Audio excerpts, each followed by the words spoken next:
Hello, I'm Devin over at Kendall Cadillac of Eugene, and I'm going to demonstrate how to open and close your vehicles from inside the vehicle without using the door handles itself and the Escalade IQ. You're going to go to the center console panel, you're going to go to doors, and you're going to slide one of your doors to the left, and that will open.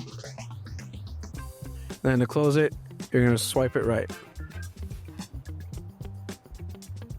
You can use this on your glove box. You have to manually close it. And then you can also use this on your charge port. Feel free to subscribe to this channel if you want to learn more about Cadillac, or come down to our showroom floor on Goodpasture Island Road and ask for me, Devin, or go to our website at kendallcadillacofeugene.com. Kendall, let's start something great.